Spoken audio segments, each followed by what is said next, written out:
Okay, shalom, shalom, kwam yasha'Allah, koholoimla, Yahweh, Bahashim, Yahweh Shai, Bahashim, Rakahakudash. Double honors to our apostles and elders, a great millstone who rule well, and that by the Spirit taught us this beautiful truth. Just want to say the water to all the H.I.M and Akwaf that's out here sincerely keeping the laws, the statutes and commandments of Yahweh Bahashim, Yahweh Shai to the best of their ability. This is H.I.M and Akwaf. Just coming at you with another quick lesson, praying that it's edifying by the Spirit. And if you're familiar with this lady right here, older, she appears to be a so-called white woman, but who knows, she could be an actual Israelite. And her name is Jane Elliot, and she done an experiment back in the 1960s with children in her classroom. Pretty much I think all her classroom was so-called white kids, which I got that video pulled up. But she's pretty much just, she really believes that somehow the world is just going to come together, that eventually so-called white people are going to, stop being so-called white people and start to treat the Negroes like they are worth something. Like she really has that naive hope, but, to be an educator, she's pretty, she's just not there on it. I'll put it that way. And she's done plenty of experiments. I mean, pretty interesting, though. I mean, I can't front on it, but I want to play this one, and this is for educational purposes only. And so I'm not getting any monetary value off of it. Copyright disclaimer. But she's on this lady, the Karen Hunter show. But I want to go back to her older video. And, but let's play a little bit of this little intro to, because I didn't know she was still around doing this or whatever. But let's play some. Did the blue eyes, brown eyes exercise in the 1960s to demonstrate to your class of all so-called white children what racism looks like in real time by separating the class from those with brown eyes and blue eyes and mistreating the ones with blue eyes. And just in that short period of time, the children got it, but somehow the parents didn't. Your job was threatened and your life was threatened. We live in a society today where people want to that violence, that level of violence. What are they afraid of? Jane Elliott. They're afraid that they're going to lose their so-called superiority. They're afraid that they're going to have to face the truth that they aren't white and they aren't superior and they are not the color of their skin because God made them white. They're going to have to face the fact that all of us came originally from a country on the continent of Africa, and our ancestors, if you trace your DNA back far enough, you'll find out that your ancestors looked like you. They didn't look like me because their bodies produced a lot of melanin to protect their cells from the damaging rays of the sun. Okay, so that's the basics, you know what I'm saying? Now, we understand in this truth that, yeah, everyone had melanin, but at one point, at a certain point, it was stripped from a certain people, which are the wicked. And these so-called white people, they are the wicked. As you can clearly see, like her shirt is white. Her hair is actually what you would call hoary in the Bible. Is actually white. But she's not the same color as her shirt or her hair. So these are social constructs. Like the so-called black lady to the left here, she has on a black hoodie. She's not the same color as that hoodie. But yet, these social constructs was created in the 1680s, and they've been running with it ever since. Because Edom, the so-called white man, he's actually red, pinkish to reddish in color. And that's going off into the scriptures. So let me just grab that real quick. Esau came all red. So you have Cain, the mark of Cain. And that's another lesson. But that mark that the Lord gave Cain was him being stripped of his melanin. And then he came back in reincarnation as Esau, because there's a such thing as reincarnation in the scriptures. That's another lesson as well. But Christianity won't teach that. And there's too many scriptures that proves that, you know what I'm saying? Reincarnation, people, the spirits never die. That body dies, decomposes, go back to being dirt, but your spirit goes back to the Lord that gave it. In every third to fourth generation, you get a judgment and you come back here. The Lord put parents back together again. They have sex. You're born. Then you come and you walk out that judgment. But let's get this real quick. Another lesson. I mean, there's so much information that we can pull out from it. But this is Genesis 25 and verse 20. Let's start at. Let's just get to the point. Verse 25. And the first came out red all over, like an hairy garment. And they called his name Esau, right? And it's going to go on to get to his secondary name. Let me see. Let's jump down. And if you're familiar with the red pottage, you know, the meal that wasn't fully cooked. Let's start at verse 32. It says, Genesis 25 and 32, and Esau said, behold, I am at the point to die, and what profit shall this birthright be to me? This is where they lost the birthright. This is one of the reasons why they hate the so-called blacks so much to this very day. See, the average so-called white person, they have no idea, but it's inherently in them to hate us because there was a fight in the womb. Matter of fact, let me jump up. Here was the fight in the womb right here. We'll start at verse 21, Salakia. It says, and Isaac entreated the Lord for his wife because she was barren, and the Lord was entreated of him, and Rebekah, his wife, conceived. So she was barren, she couldn't have children at first, and Isaac said a prayer. And the children struggled together within her, and she said, if it be so, why am I thus? And she went to inquire of the Lord. Now this is the point. And the Lord said unto her, see, this lady, the shit she's talking, both of them are talking. They have no idea what's really going on. This is a spiritual war between two nations of people. The twins that came from Isaac and Rebekah. It says, and the Lord said unto her, two nations are in thy womb, and two manner of people shall be separated from thy bowels. And the one people shall be stronger than the other people, and the elder shall serve the younger. And there you have it. Because we're the younger, we're the stronger ones. We're stronger physically, we're stronger mentally, we're stronger spiritually, but they are the oldest, so the birthright should have gone to Esau. But when you go down here, what I was just reading, he sold that birthright for the microwave man. He couldn't wait on his food to get done. Okay, so let me start at verse 30, Genesis 25 and 30. And Esau said to Jacob, feed me, I pray thee, with that same red pottage, for I am faint. Therefore was his name Edom. See, what's that word Edom? Now over here in the New Living Translation to the right, it says, Esau said to Jacob, I'm starved. Give me some of that red stew. This is how Esau got his other name, Edom, which means red.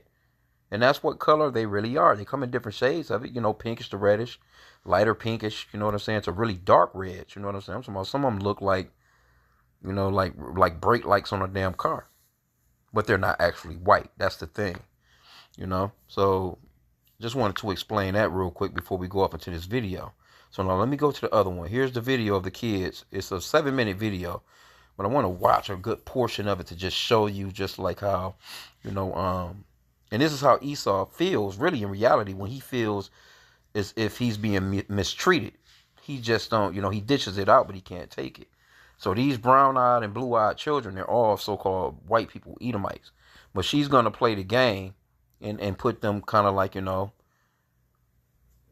as if they're black and there's a section in there that's white, And I think she does this experiment for 2 days because she switches up. But she used the color of blue eyes and she used the color of brown eyes. So let's play it. Salakia, let me run it back. This is a special week. Does anybody know what it is? National Brotherhood Week. What's brotherhood? Treat everyone as though he was your brother. And is there anyone in this United States that we do not treat as our brothers? Yeah. Who? Yeah. The black people. Who else? Indians. Absolutely the Indians. See that? Those are the two of the 12 tribes of Israel. The so-called blacks is the tribe of Judah. And, you got different points on the Indians, but mainly the tribe of Gad, which, would be your so-called Native American Indians, right? So they knew that right off the jump, and these are kids. But this is the 1960s, mind you now. This wasn't that long ago. These people right here are alive. They're probably grandparents today themselves, you know what I'm saying? A lot of them are probably, some of them probably gone, that drugs era, 1970s, you know what I'm saying? A lot of them probably out of here, but some of those people still alive, right? Well, let's play some more. Many places in the United States. How are black people treated? How are Indians treated? How are people who are of a different color than we are treated? They don't get anything in this world. Why is that? Because they're different colors. You think you know how that would feel to be judged by the color of your skin? Do you think you do? No, I don't think you would know how that felt unless you had been through it, would you? It might be interesting to judge people today by the color of their eyes. Would you like to try this? Sounds like fun, doesn't it? Since I'm the teacher and I have blue eyes, I think maybe the blue-eyed people should be on top the first day. I mean, the blue-eyed people are the better people in this room. Oh, yes, they are. Blue-eyed people are smarter than brown-eyed people. This is a fact. The brown-eyed people do not get to use the drinking fountain. You'll have to use the paper cups. You brown-eyed people are not to play with the blue-eyed people on the playground. Well, the brown-eyed people in this room today are going to wear collars so that we can tell from a distance what color your eyes are. You ready, Laurie? Brown-eyed. She's a brown-eyed. You'll begin to notice today that we spend a great deal of time waiting for brown-eyed people. I don't see the yardstick, do you? Hey, Mrs. Elliot, you better keep that on your desk when the brown-eyed people get out of hand. Oh, you think if the brown-eyed people get out of hand, that would be the thing to use? Who goes first to lunch? The blue-eyed people. Blue-eyed people may go back for seconds. Brown-eyed people do not. Brown-eyed. Don't you know? They're not smart.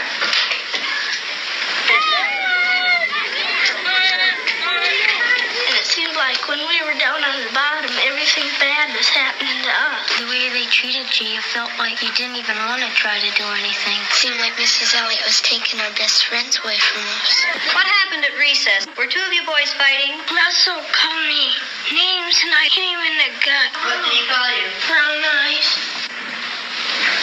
They always call us that. Yeah, they keep calling us brown eyes. What's wrong with being called brown-eyed? It means that we're stupider. I watched what had been marvelous, cooperative, wonderful, thoughtful children turn into nasty, vicious, discriminating little third graders in a space of 15 minutes. Yesterday, I told you that brown-eyed people aren't as good as blue-eyed people. That wasn't true. I lied to you yesterday. The truth is that brown-eyed people are better than blue-eyed people. Russell, where are your glasses? I forgot them. You forgot them. And what color are your eyes? Blue.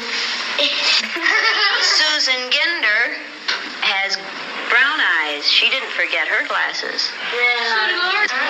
Russell Ring has blue eyes, and what about his glasses? He forgot them. Yesterday we were visiting, and Greg said, "Boy, I like to hit my little sister as hard as I can. That's fun." What does that tell you about blue-eyed people? The brown-eyed people may take off their collars, and each of you may put your collar on a blue-eyed person. The brown-eyed people get 5 extra minutes of recess. You blue-eyed people are not allowed to be on the playground equipment. You blue-eyed people are not to play with the brown-eyed people. Brown-eyed people are better than blue-eyed people. They're smarter than blue-eyed people. And if you don't believe it, look at Brian.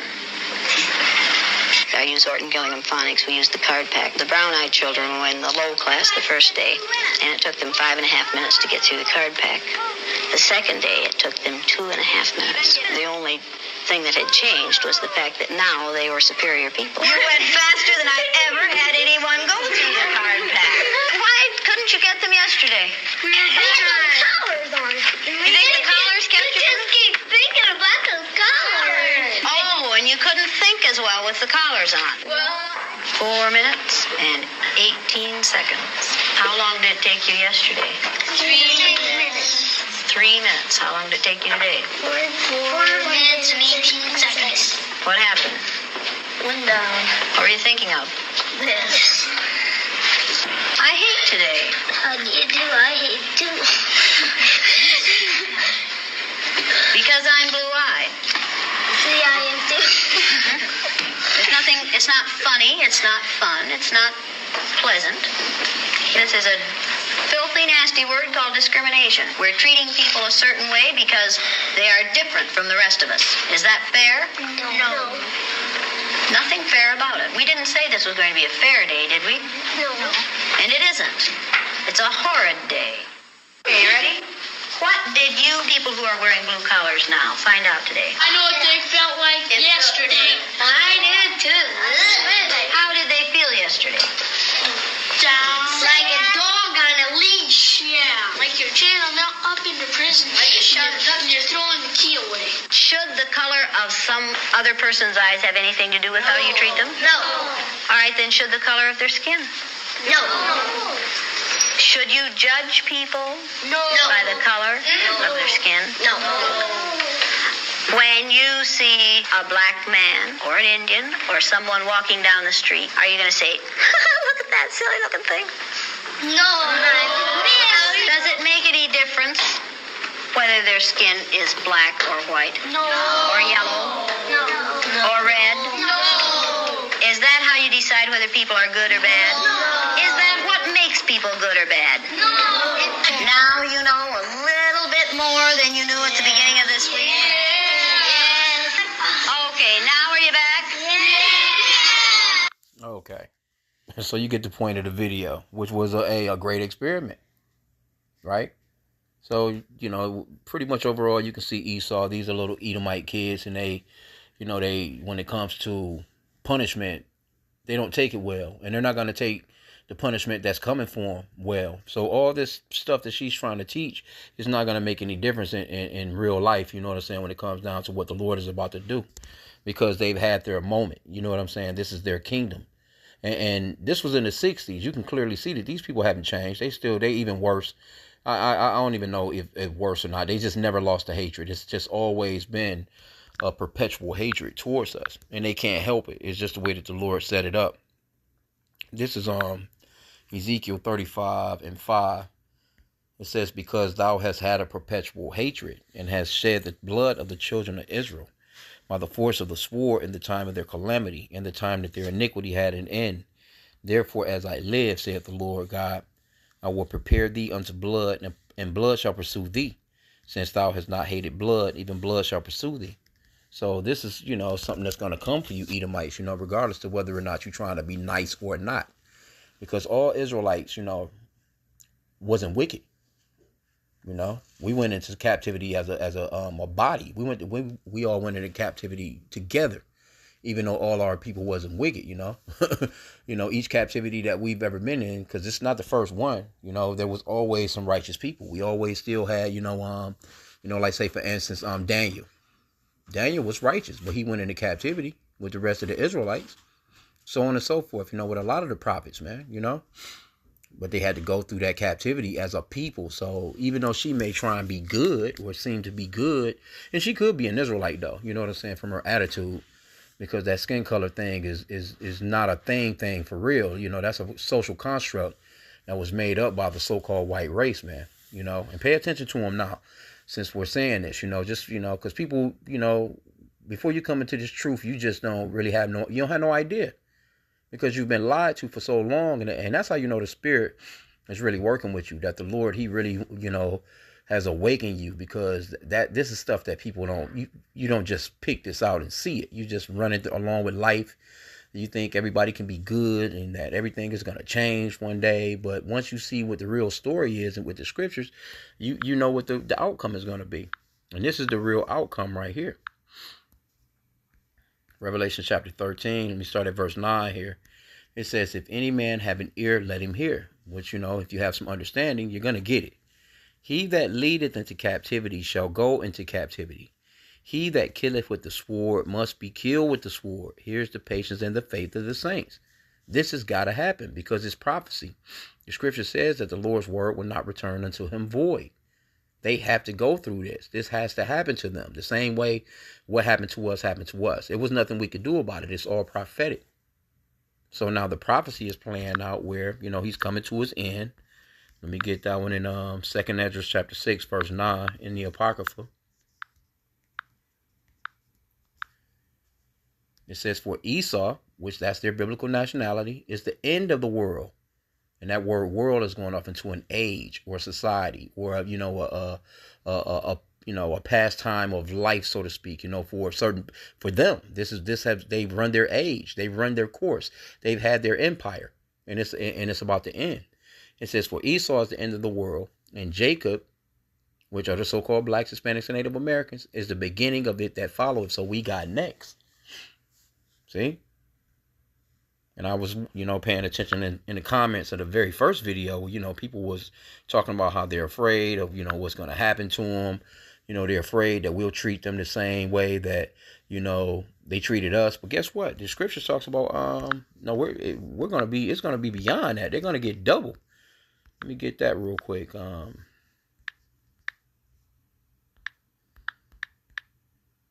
that cup that she gave to us, hey, to drink, no, she gonna get double. Hold on. Let me see, Salakia. That's in Revelation, 18. It says, reward her, even as she rewarded you. Let me see. Let's start at verse 4. Revelation 18:4, it says, and I heard another voice from heaven, saying, come out of her, my people, that ye be not partakers of her sins, and that ye receive not of her plagues. For her sins have reached unto heaven, and God hath remembered her iniquities. Reward, this is the point, reward her even as she rewarded you. So basically, do what they done to you. And double unto her, double according to her works. And the cup which she had filled to her double. Ooh. So the shit that they put on us, that slavery, man, that child slavery was no joke neither. So just think about it. These kids, the way that they were in that classroom, just can't even accept, an extra 5 minutes of recess for the other, group of kids, not being able to drink from the water fountain and shit like that. And that was bothering them. Just think about how they're gonna feel when they get double of them ass whoopings. When they're treated like complete nothings. I'm talking about like for real. Like you so-called white people, you're not gonna have nothing coming in our kingdom except for really, really, really hardcore work. That's it, man. You know what I'm saying? You're gonna build up our kingdom, same way that we built up yours. You didn't give us any reparations, so guess what? You're damn sure not gonna receive any. But and then after that, you know what I'm saying? After 1,000 years of working hardcore. Hey, y'all asses is gonna be burnt to smithereens, man. We're gonna get rid of you. I mean, it is what it is, man. So, matter of fact, should be a precept on that. Yeah, it's not gonna be a good look, man.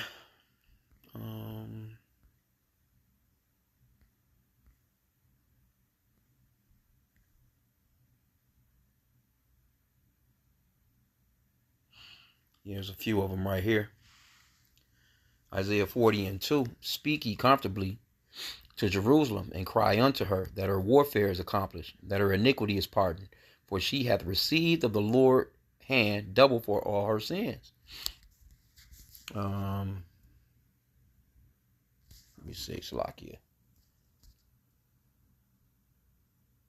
Oh yeah, Jeremiah 17:18. Let them be confounded that persecuted me, but let not me be confounded. Let them be dismayed, but let not me be dismayed. Bring upon them the day of evil, and destroy them with double destruction. Ooh, to the woo-woo. But anyway, man, yeah, it's not going to be a good look for Esau, man, in his kingdom, bro. As a matter of fact, I think some of these children, I think they got a video of her, of some of those children coming back in their later age.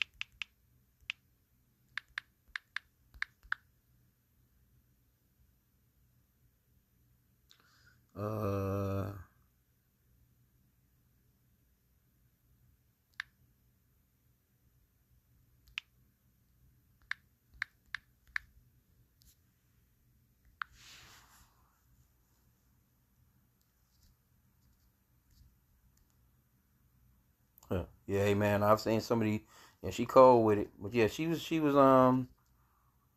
interviewed some of these younger children that was, in her class back then. Not exactly sure where it's at. I think I remember this one right here too, though. When she was in there, little so-called white girl was in there crying and shit. She made her cry. But anyway, man, again, it's not going to be a good look for Esau. They're not going to get away with what they've done. Matter of fact, we can end out with that. They're going to pay for what they've done, man. It just is what it is. They thinking that, eventually, see, this lady would never say that, well, she kind of in so many words, pretty much, she was kind of saying that, in the future, so-called white people are going to want their kids to mix with so-called black people, so to speak, so they can have some melanin because of climate change, which that shit is stupid as hell. But, you know, she's just thinking that this place is just going to go on as usual, and it's not. It's going to be destroyed. And you know, and she's in her 90s, I think, now. So if she's really an Edomite, she's gonna wake up in slavery. She's gonna she's gonna be born into slavery if she passed away in this lifetime. But this is Galatians 6:7. It says, "Be not deceived, Yahweh is not mocked. For whatsoever a man soweth, that shall he also reap." So Esau, the man turned into a nation, has sown a lot of bull in the earth, and they're gonna reap just that, man. They're gonna reap that slavery that they pushed out. As a matter of fact, it was another one too. Let me just grab this in Job to just prove that the Lord, he deals with nations of people. Job 34:29, when he giveth quietness, who then can make trouble? And when he hideth his face, who then can behold him? Whether it be done against a nation or against a man only. So the Lord, he deals with nations of people. And we can further prove that. Let's get one in Daniel real quick. Daniel 4:17. It says, "This matter is by the decree of the watchers, and the demand by the word of the holy ones, to the intent that the living may know that the Most High ruleth in the kingdom of men, and giveth it to whomsoever he will, and setteth up over it the bases of men." So he set Esau up. That's why, you know, our people trying to fight against that setup, you fooling yourself. You're only going to get yourselves, you know, deleted, man. You can't go against, you know, you coming up against these so-called white people talking about some "we shall overcome," trying to, you can't do that until the Lord sets that up. You know, you can't go past the prophecies, man. You're actually just, you know, you're coming against the Lord by coming up, you know, another way, so to speak. You got to wait on the Lord. It just is what it is, man. Let me get this one though. You see Trump and them, they doing everything that they can to try and erase shit, erasing history and erasing this and getting rid of certain words and shit, man. That shit not going to work, man, because the Lord requireth the past. But this is Exodus 21:16. This is a law for these Bible thumping ass Edomites, you know what I'm saying? Because they claim that America is a Christian nation. You know, even Trump selling "Make America Great Again" Bibles and shit, you know. It says, Exodus 21:16, "And he that stealeth a man and selleth him, or if he be found in his hand, he shall surely be put to death." So then they steal us? Then they sell us? Aren't we still in their hands? Because they telling us we free, but we can't leave America without their permission. You try leaving this place and you don't have that passport or no ID or no social security number or no, you know what I'm saying, all these things that just, you know, prove that you took all your immunization shots and shit like that or whatever. You trying to leave this place. And then when you leave here, where you going? To another white nation, man. You know what I'm saying? You know, so to speak, you know, because Esau run the world. The scripture says that the earth is given into the hand of the wicked. He covered the faces of the judges thereof. If not, wherein who is he? So any other continent or any other country that you're trying to go to, you're still going to be amongst your enemies. Because it's not just Esau. It's not just a so-called white man. All these nations are against us. You know, you can get that account in Psalms chapter 83. All the nations are enemies of the Lord. All the nations are, you know, enemies of the children of Israel, because he chose the children of Israel out of all the nations that he created. That's why you see all these different people, you know, in your neighborhoods, and they just banking on you, you know, clocking, you know. Here you go. You'll have 95% Negroes in a neighborhood, and you won't see one black store, one black gas station, one black bank. For damn sure you ain't seeing no banks.